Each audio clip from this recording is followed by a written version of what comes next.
यहाँ पे हम class 11th unit first NCERT chemistry book है, यूनिट फर्स्ट में प्रॉब्लम 1.8 गिवन है। This problem is based on molality.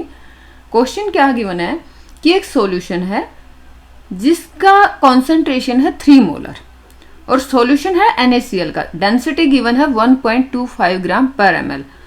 तो ये जो सॉल्यूशन है जिसकी मोलारिटी आपको बताई गई है, तो इस सॉल्यूशन की मोलालिटी क्या होगी ये आपसे पूछा गया है।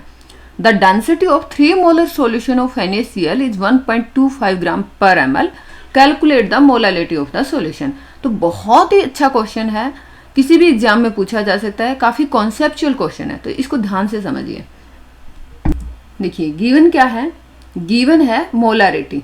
मोलारिटी गिवन है that is 3 molar, it means 3 moles NaCl are present in 1 litre of solution, और हम कह सकते हैं 1000 ml सॉल्यूशन। तो यहाँ पे सबसे पहले हमें क्या पता है, volume of solution. Volume of solution कितना है, 1000 ml है, और सॉल्यूशन की डेंसिटी गिवन है, यहाँ पे आपको गिवन है डेंसिटी ऑफ सॉल्यूशन इज 1.25 ग्राम पर ml। तो डेंसिटी गिवन है 1.25 ग्राम पर ml। हमें पता है कि डेंसिटी का फॉर्मूला क्या होता है, मास अपॉन वॉल्यूम। इस सॉल्यूशन में आपको डेंसिटी गिवन है, वॉल्यूम आपको पता है, तो हम क्या कैलकुलेट कर लेंगे, मास ऑफ सॉल्यूशन कैलकुलेट कर लेंगे। और मास ऑफ सॉल्यूशन के लिए हमारा फॉर्मूला क्या हो जाएगा, डेंसिटी मल्टीप्लाइड बाय वॉल्यूम, क्योंकि ये मास हम कैलकुलेट करेंगे तो डेंसिटी और वॉल्यूम को मल्टीप्लाई कर देंगे।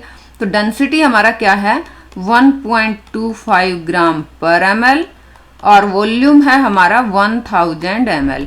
ml से ml कैंसिल, 1.25 को 1000 से मल्टीप्लाई करेंगे तो हमारे पास आंसर आ गया 1250 ग्राम। 1250 ग्राम हमारे पास क्या आ गया, ये हमारे पास आ गया मास ऑफ सॉल्यूशन।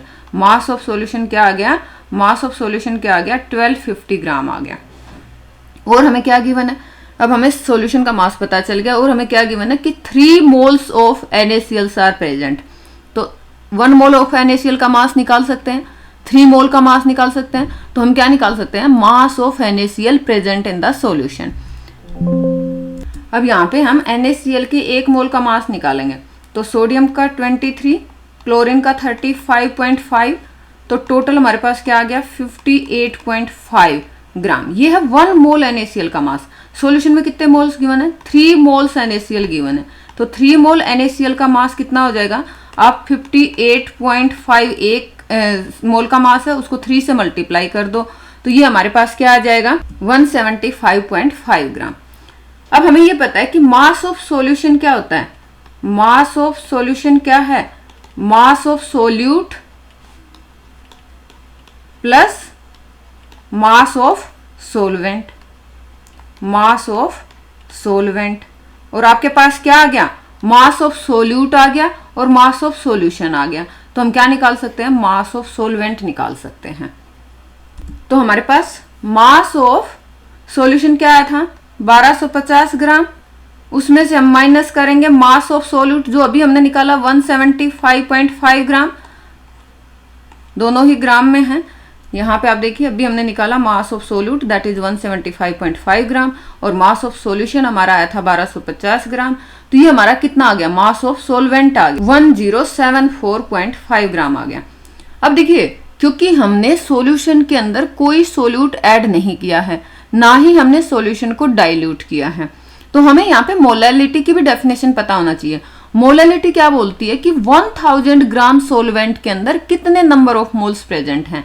तो अभी जो गिवन टर्म है, गिवन क्वेश्चन है, उसमें हमें क्या पता चल रहा है कि 1074.5 ग्राम सोलवेंट के अंदर हमारे 3 मोल्स सोल्यूट प्रेजेंट है।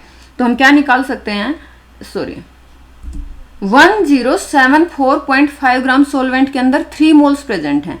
मोलालिटी हमारी क्या बोलती है कि 1000 ग्राम में, यानी कि 1 kg सोलवेंट के अंदर कितने नंबर ऑफ मोल्स प्रेजेंट होंगे, तो 3/1074.5 मल्टीप्लाइड बाई 1000। तो ये जो हमारी वैल्यू आ गई